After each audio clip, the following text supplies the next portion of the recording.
Given the fact the world is becoming increasingly dangerous, I think it is important to highlight just how inadequate the UK's defences are, specifically just how weak our missile defence is.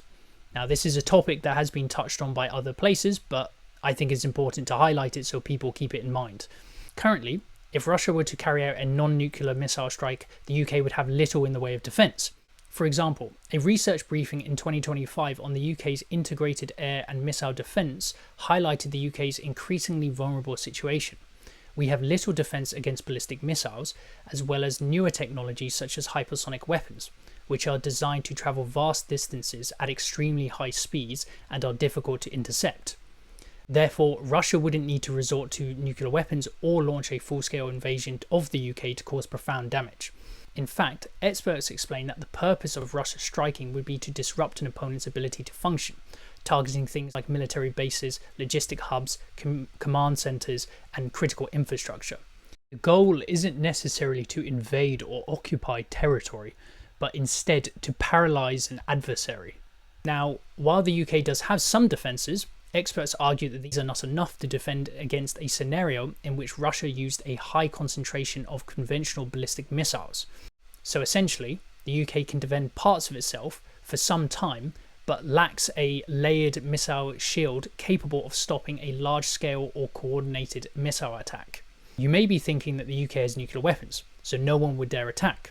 However, it's unlikely that the United Kingdom would resort to using nuclear weapons immediately in the event of a Russian attack, because obviously that would result in a nuclear retaliation. Consequently, even with nuclear weapons, without conventional weapons, we leave ourselves vulnerable. But this is where another problem presents itself. The two leading political parties currently are Reform in number 1 and the Green Party in number 2. Obviously things can change before the next general election, but I think both Reform and the Green Party present a danger to our country. Firstly, Nigel Farage and Reform have strange ties to Russia. Farage in the past has admitted he admires Vladimir Putin after the invasion of Ukraine in 2014, and more recently the leader of the Welsh arm of Reform was convicted of taking bribes from Russia.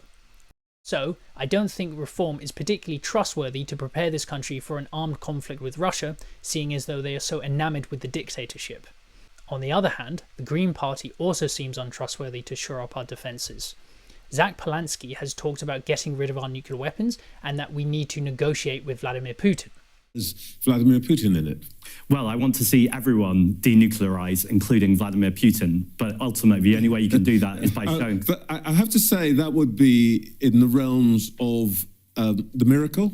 Well, you're laughing at it, but I think it's important that we don't laugh at peace. I think it's really important. No, I'm laughing at the idea that Vladimir Putin is going to give up his nuclear weapons because somebody asks him to. Well, you could have laughed at the point of Nelson Mandela negotiating with the ANC, or we could have laughed at the Irish during the Troubles. You're not really making the comparison. Come on. I am making the comparison. I think it's always impossible until it's done, and I think it's really important. I don't think it's likely. That's a different question. But I think the first question has to be, do you believe that we can work for peace and diplomacy in the world? Do we believe that we can work with people that we have mass disagreement with, that are they're obviously created an illegal invasion of Ukraine? These are really serious issues. And at the same time, I believe we should never leave the negotiating table.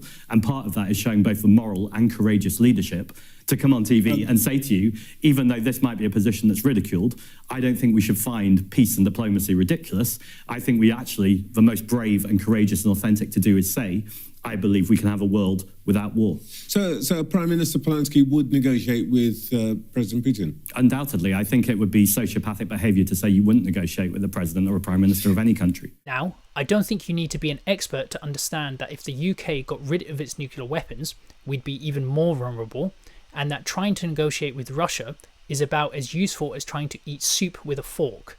Ultimately, the British public need to appreciate that we're not just voting for a party that can tackle economic issues or migration problems anymore. The world has changed and it is far more dangerous than it once was. Hence, you need to consider if a party is actually going to prepare us for a likely armed conflict with an aggressive dictatorship hell-bent on conquering Europe.